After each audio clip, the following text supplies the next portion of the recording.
2014년을 시작한 지가 엊그제 같은데 벌써 마지막 주가 되었습니다. 사랑하는 성도 여러분, 금년 한 해는 세계적으로나 국내에서나 어느 해보다도 많은 일들이 일어났습니다. 지난 4월 16일 세월호가 침몰하면서 전국적인 아픔이 가실 일이 없고 아직도 끝나지 않는 일로 지금 되고 있습니다. 하지만 이젠 그 모든 일들이 2014년의 시야에서 사라지게 되고 있습니다. 이 시간 2014년을 되돌아보며 반성하고 회개하고 새해를 맞이하는 성도들이 되시기를 바랍니다. 우리 인생은 죽을 힘을 다하여 달리는 마라톤 선수와도 같습니다. 우리가 마라톤의 유래를 살펴보면 BC 490년 페르시아의 다리우스 왕이 그리스 나라를 정복하려고 티티스 장군과 왕의 생질이 되는 알파 페르네스를 총사령관으로 임명하고 전함 600척, 보병 10만, 기병 1만 명을 주어서 그리스도 본토 아티카주의 동쪽 해안에 상륙을 시켜서 마라톤 광야에 진을 치게 했습니다.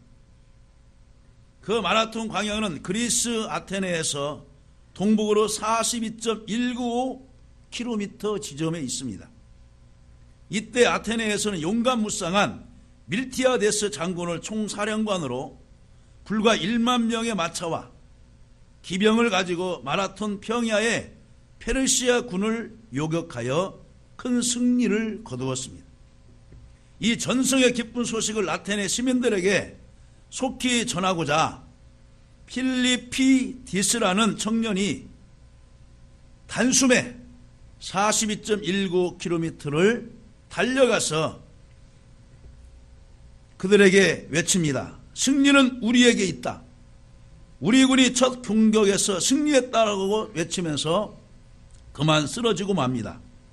바로 이 거리가 오늘날 마라톤 경기의 풀코스가 된 것입니다. 우리 인생도 출생으로부터서 늙어 죽기까지 한평생을 마라톤을 경주하는 선수처럼 뛰고 있습니다.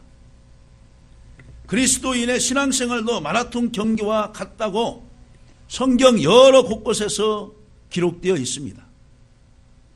한 해 한 해의 마라톤을 잘 해온 사람은 인생의 역사의 마라톤에 좋은 성적을 거두게 될 것이고 한 해 한 해 낭비하면서 살아간 사람은 인생의 종착역에 부끄러움 있는 역사를 쓰게 될 것입니다. 오늘 본문의 바울은 인생의 마라톤을 잘 달려왔다고 자랑스럽게 고백하고 있습니다. 6절에 보면 전제와 같이 내가 벌써 부어지고 나의 떠날 시각이 가까웠도다. 로마의 교도소에서 지금 죽을 날을 가깝게 기다리면서 사람은 죽을 때를 예감하잖아요. 그러면서 전제와 같이 내가 벌써 부어지고 나의 떠날 시간이 가까웠도다. 이 생을 떠나서 주님 앞에 설 시간이 가까웠다고 말합니다. 여기에서 관제는 바로 재물 위에 술을 붓는 것입니다. 그래서 같이 태우는 것인데 자기 온 생애를 복음을 위해서 희생의 피 모든 정력과 모든 것을 아낌없이 다 부었다는 뜻입니다.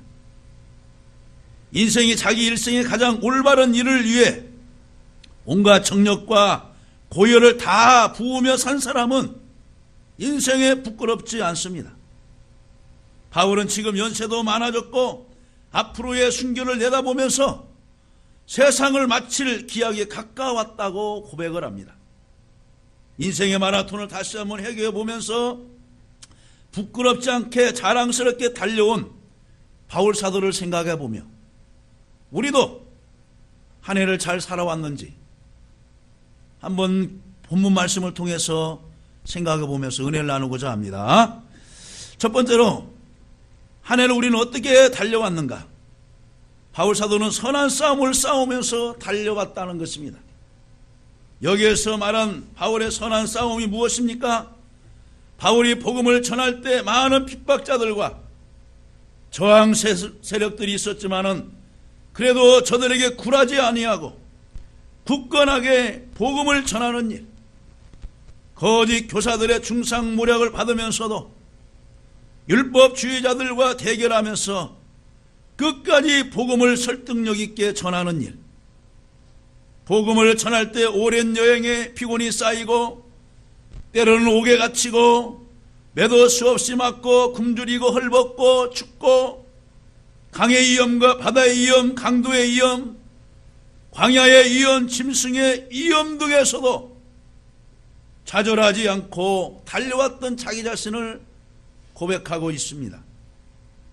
참으로 바울의 선한 싸움은 위대한 싸움이 아닐 수 없었습니다. 바울의 생애는 한마디로 복음 선교를 위해 최선을 다한 그야말로 위대한 생애였습니다. 모세는 40년의 광야 생활 동안 원망과 불평을 들으면서도 잘 참아서 느보산에서 마지막 죽음을 맞이했습니다. 어쩌면 바울 사도처럼 선한 싸움을 싸우다 육신의 죽음을 보지 않고 하나님이 그대로 모세를 데려가신 것입니다. 예수님도 바리새인과 사두개인의 비난, 종교 지지자들의 핍박 등에서도 굴하지 않고 공생애를 다 마치고 십자가에서 죽으시고 다 이루었다, 내가 세상을 이겼다라고 승리를 외치셨습니다. 손양은 목사님, 주기철 목사님, 일제와 6.25 때 일본군들에게 회유와 핍박을 받고 모진 고초와 억압 속에서도 끝까지 믿음을 지키고 선함을 싸움을 싸우다 순교하셨습니다. 오늘 우리는 어떻습니까? 한 해의 생활 중에서 주를 위해, 복음을 위해 신앙생활을 잘해보기에 얼마나 선한 싸움을 싸웠습니까? 복음을 전하는 데 최선을 다해 보셨습니까? 주의를 지키고 공중예배 출석하는데 최선을 다해 보셨습니까? 성경에서는 우리의 신앙생활을 경기장에서 다름질하는 선수로 비유한 곳이 많습니다. 고린도전서 9장 24절에 보면 운동장에서 다름질하는 자들이 다 달릴지라도 오직 상을 받는 사람은 한 사람인 줄을 너희가 알지 못하느냐? 너희도 상을 받도록 이와 같이 다름질하라고 말씀하고 있습니다. 또한 사도행전 20장 24절에 내 달려갈 길과 주 예수께 받은 사명 곧 하나님의 은혜의 복음을 증거하는 일을 마치려 하면은 나의 생명도 조금도 귀한 것으로 여기지 아니하노라고 바울 사도는 고백을 했습니다. 또 빌립보서 2장 16절에서도 생명의 말씀을 밝혀 나의 다름질이 헛되지 아니하고 수고도 헛되지 아니하므로 그리스도의 날에 내가 자랑할 것이 있게 하려 함이라고 말씀하고 있습니다. 우리가 신앙생활을 열심히 달려가면 하나님이 헛되지 않게 하시며 수고도 헛되지 않게 하시며 주님 앞에 서는 날에 자랑할 수 있다고 말하는 것입니다. 또한 히브리서 12장 1절에서 2절에서는 이러므로 우리에게 구름같이 둘러싼 허다한 증인들이 있으니 모든 무거운 것과 얽매이기 쉬운 죄를 벗어버리고 인내로서 우리 앞에 당한 경주를 하며 그랬습니다. 신앙생활은 바로 경주자와 비교하고 있습니다. 주일 성수와 감사 생활에 최선을 다해 오셨습니까? 형제를 사랑하는 일에 최선을 다해 왔습니까? 불의와 죄와 육신과 싸우는 일에 신앙 양심대로 최선을 다해 보셨습니까? 핍박자와 무저항으로 싸워서 이겼습니까? 마귀의 시험과 싸워서 이겼습니까? 물질의 유혹과 싸워서 이겼습니까? 지금 우리는 2014년 마라톤 인생길을 회귀해보며 반성하는 시간이 되기를 바랍니다. 이해가 가기 전에 잘못 달려온 것은 회개하고 바로 잡아서 이제 사흘 남았는데 이제 사흘 동안이라도 마지막 최선을 달려가시기를 주님의 이름으로 간절히 축원합니다. 두 번째로 바울 사도는 나의 달려갈 길을 마쳤다는 것입니다. 이 말씀은 정해진 풀코스를 주파했다는 것입니다. 즉 나의 일상이라는 정해진 시간에 하나님이 내게 정해주신 임무와 사명을 유감없이 다 준행했다는 것입니다. 달려갈 길을 마쳤다는 거예요. 마라톤 경주에 중도의 탈락자들도 많습니다. 해마다 군산 지역에서 열려지는 새만금 마라톤 대회도 있고 또 몇 킬로 걷는 대회도 있습니다. 그런데 평소에 운동하지 아니하고 무작정 접수하고 뛰는 사람은 완주를 하지 못합니다. 그 5km 내가 충분히 걸을 수 있어, 10km 충분히 걷지? 라고 하는데 걸을 수 없더라고요. 어느 목사님이 이제 평소에 계속 연료하지만은 운동을 일주일에 한 3번씩 해요. 이분이 10km를 완주했어요. 갔다 오는데 인자사 몇 분 목사님들이 오더래요. 아유, 돌아가야 되겠습니다. 이게 평소에 운동 좀 해. 그러더라는 것입니다. 인생의 마라톤에서 중도에 탈락하는 자는 낙오자가 됩니다. 우리는 낙오자가 되지 말아야 됩니다. 바울은 1차, 2차, 3차 로마에 가서 복음을 전하고 로마 감옥에서 순교하기까지 합치면 4차 전대웅하는 동안 가는 곳마다 교회를 세우고 복음을 전하고 생명운동, 천국운동의 사명을 영광으로 알고 순교할 때까지 다 했다는 것입니다. 바울의 마라톤 경주는 참으로 훌륭했습니다. 오늘 우리는 어떻습니까? 지금까지 하나님이 우리에게 곧 각자에게 맡겨준 임무와 사명을 이 한 해에도 유감없이 잘 감당해 왔습니까?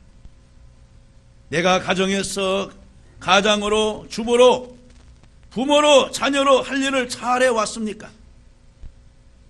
또는 내가 회사원으로서 직장에서 맡은 일을, 내가 이 나라 국민으로서 혹은 시민으로서 할 일을 잘 해왔습니까? 선교회 회원으로, 교사로, 찬양대원으로, 재직으로 할 일을 잘 해왔습니까? 고린도전서 4장 1절에서 2절에서 말합니다. 사람이 마땅히 우리를 그리스도의 일꾼이요 하나님의 비밀을 맡은 자로 여길지어다. 여기서 사람은 제3인칭입니다. 다른 사람이 우리를 볼 때에 우리를 그리스도 일꾼이요 하나님의 비밀을 맡은 자로 여기고 있다는 거예요. 옆집에 아무개 사람이 저 사람은 아무교회 집사야, 권사야. 옆집 가게에 누구가 저 사람은 어느 교회 권사야, 집사야. 우리를 알고 있다는 것입니다. 그럼 우리에게 맡은 바는 뭐라고 하느냐? 맡은 자에 구할 것은 충성인이라고 말하고 있습니다. 여러분, 하나님이 우리에게 주신 직분마저도 다른 사람들에게, 이웃 사람들에게 인정을 받지 못하고 있습니까? 그럼 우리는 잘못 살아온 것입니다. 고린도후서 6장 2절에서도 우리가 하나님과 함께 일하는 자로서 너희를 권하노니, 하나님과 일하는 자로서, 함께 일하는 자로서 너희를 권하노니 하나님의 은혜를 헛되이 받지 말라고 말하고 있습니다. 하나님의 주신 직분은 낮고 천하고 귀한 것이 없습니다. 다 귀한 것입니다.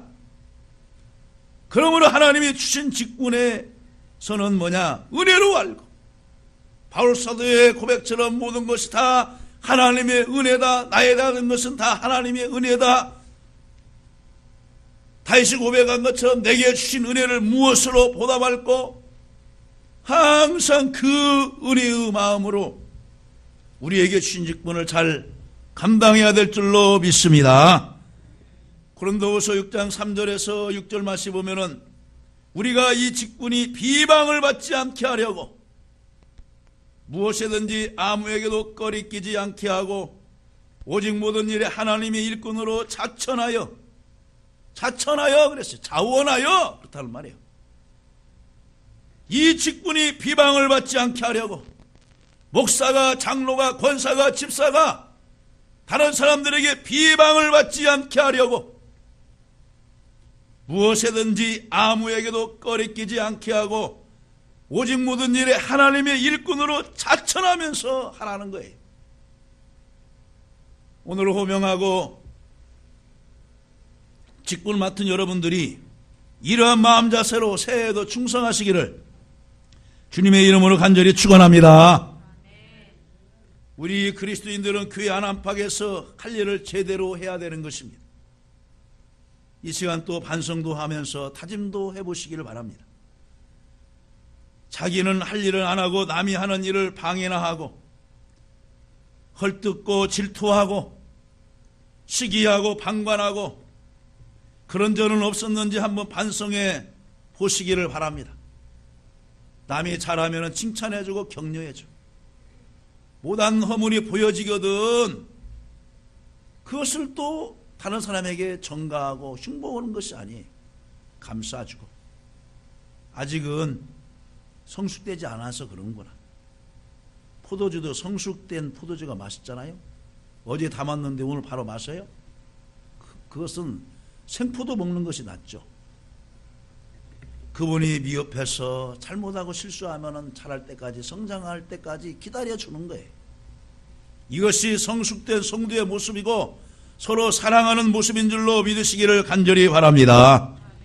다음에 세 번째로 바울 사도는 믿음을 지켰다는 것입니다. 바울은 믿음을 한 번도 잃어버리지 않았습니다. 어제 제가 이 설교를 준비하기 위해서 바울 사도라고 하는 선교 영화를 봤어요. 감동이 되어지는 거예요. 이제 제3자인 바울 사도의 이제 친구가 르우벤이라고 있어요. 르우벤의 아내는 하갈인데 서로 뭡니까? 가말리엘 문화에서 공부를 배웠어요. 바울의 친구는 르우벤인데 제사장입니다.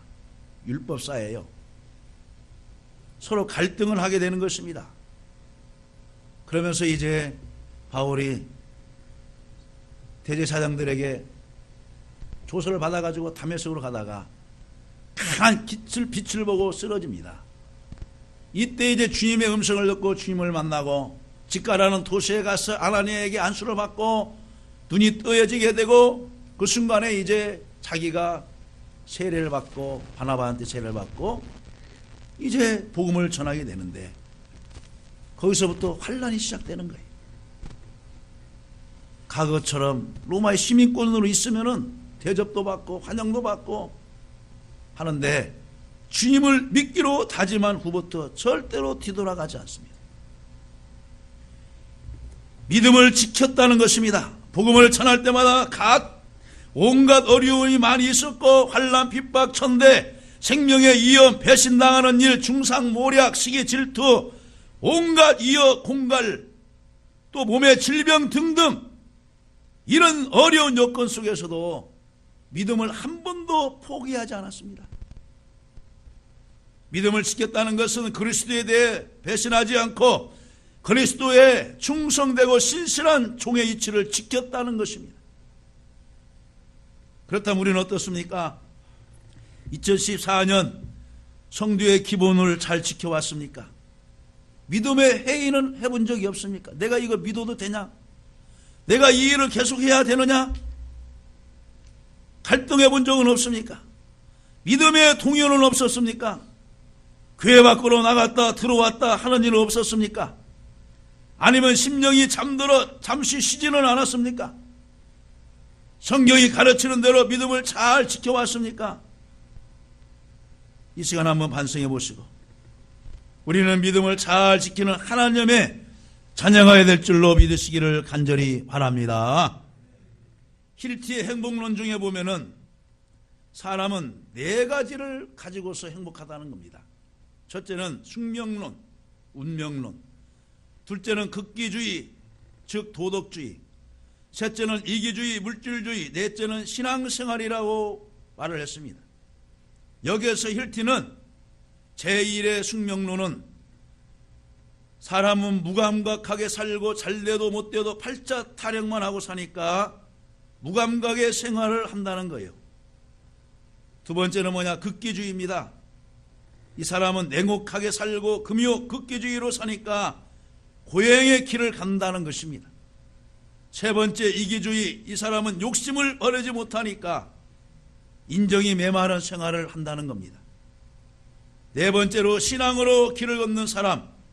이 사람은 전능하신 하나님, 복의 근원이 되시는 하나님을 믿고 생명의 주를 믿고 살기 때문에 하나님의 보호와 축복 가운데 산다는 것입니다. 여러분, 어느 편에 서겠습니까? 바로 신앙으로 승리하는 여러분 되시기를 간절히 바랍니다. 시편 119편 9절에 이스라엘아, 여호와를 의지하라. 그는 너희의 도움이시오 너희의 방패시로다 라고 말하고 있습니다. 또한 시편 2편 12절에 여호와께 피하는 모든 사람은 다 복이 있도다.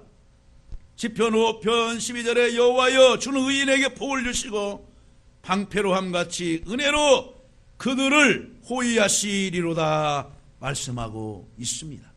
말씀을 맺습니다. 그렇다면 선한 싸움을 싸우고 달려갈 길을 마치고 믿음을 지킨 그 결과를 하나님이 어떻게 해주시느냐? 바로 8절에서 말을 합니다. 이제 후로는 천국 가서 나를 위하여 의의 면류관이 예비되었다는 것입니다. 여러분, 우리가 이런 꿈이 없이, 이런 소망이 없이 믿음 생활을 하지 않지 않습니까? 조금 힘들어도 의의 면류관을 내다보고, 영광의 면류관을 내다보고, 썩지 않는 면류관을 바라보고, 자랑의 면류관을 바라보고, 시들지 않는 면류관을 바라보고, 세상과 타협짓지 아니하고, 죄와 타협짓지 아니하고, 말씀 굳게 잡고 성령 의지하면서 나가야 될 줄로 믿습니다. 인생의 마라톤에서, 신앙의 선한 싸움에서 승리하고 최선을 다하여 주를 위해 살고 믿음을 지킨 바울은 의의 면류관의 상급을 자신 있게 소망하고 있습니다. 면류관의 상급을 자신 있게 가질 수 있다는 소망을 가진 사람은 행복한 자입니다. 의로운 재판장으로 심판하러 오시는 날, 의의 면류관의 상을 받을 수 있는 소망의 확신을 가지고 새로운 2015년을 맞이하는 저와 여러분 되시기를 주님의 이름으로 간절히